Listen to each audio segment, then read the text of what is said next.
welcome you for this week's Prophetic Trumpet, and lo and behold, we're at the end of the year. This is the final Prophetic Trumpet of 2025. What an incredible year it has been, and we are going to continue updating on the topics that we touched upon in the first half of the year. And here we have the future of the ruling faith of the United States of America. Now, the Islamification of the United States of America is coming. It's prophetic. A lot of preachers aren't going to tell you that. I will.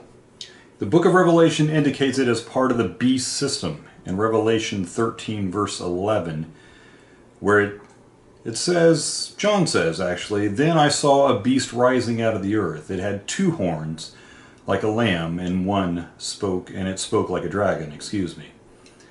Now, this is a very dynamic topic, and we can see what has happened within the second half of this year if we connect the dots. Now, we're trying to keep this concise, but what this means is it means a programmed, an effort that is efficient, that has been calculated, and even mechanized to bring down the church in the United States of America.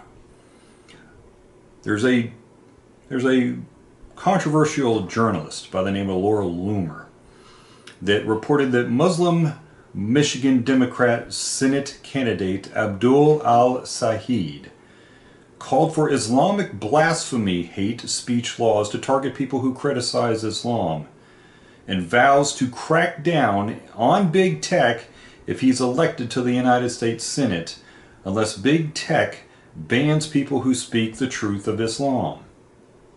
Again, I have all this cited below for the sources. I don't want you to think that I'm just fabricating these things.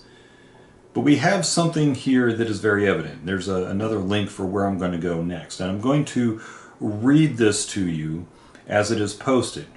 Hamas and the Muslim Brotherhood sympathizer leading three-day Islamic jihadist lobbying effort at Capitol Hill with congressional meetings unscripted. And again, this is Laura Loomer, if I remember correctly. I was told today that the Israeli lobby is the biggest threat and that no other foreign lobby existed. But here we have the Islamic Jihad lobby, led by pro-Hamas and pro-Muslim Brotherhood official, giving Muslims literal scripts. Wow, that's speaking points for those of you who aren't aware of that. In training sessions at Western hotels and properties from October 19th through the 21st outside the nation's capital. These scripts have been written talking points for attendees of AJP for where they are physically bussed into the Capitol to meet with members of Congress on October 21st. Osama Abdul Sharad, also known as Osama Abdul Il-Sharad, is the executive director and board of the Americans for Justice in Palestine Action, that's AJP, a lobby arm focused on Palestinian advancement in the United States politics. In his own social media post, he has praised Hamas and the Muslim Brotherhood, and now he's conducting secret meetings of Muslims where attendees are not allowed to record what they're told unless they want to face legal action for the sake of advancing the agenda of the Muslim Brotherhood on the United States soil. Years told this was that this was Catholicism and Islam, which is ironic. In 2009, Saddleback church leader started a movement to claim that Allah and Jehovah God are one and the same, and that Muslims should pray with Christians and work together in peace because they serve the same God. Today, the so-called bridge to fulfill the vision of Chrislam will go much, much further than you realize. You see, for the first time ever, the Vatican has built a Muslim prayer room inside the Apostolic Library. While Christians are banned from Mecca, that being the Islamic capital, while no church stands in Saudi Arabia, and while Europe's cathedrals are being turned into mosques, Pope Leo XIV rolls out prayer rugs in the heart of Rome.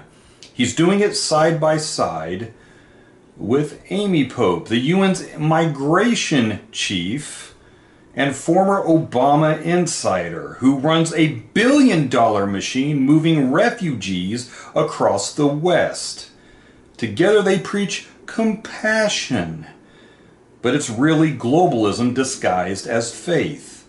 The UN engineers, the migration, and the Vatican bless it, and the Western civilization prays for it.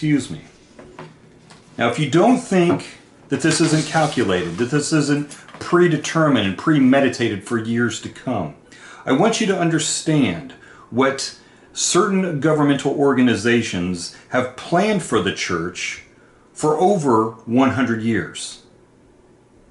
Because in 1930s, a former communist, Bella Todd, received back into the Catholic Church with the help of Bishop F. Sheen, was quoted as saying, "In the 1930s, we put 1,100 men into the priesthood in order to destroy the church from within." That's a communist. Here's the image.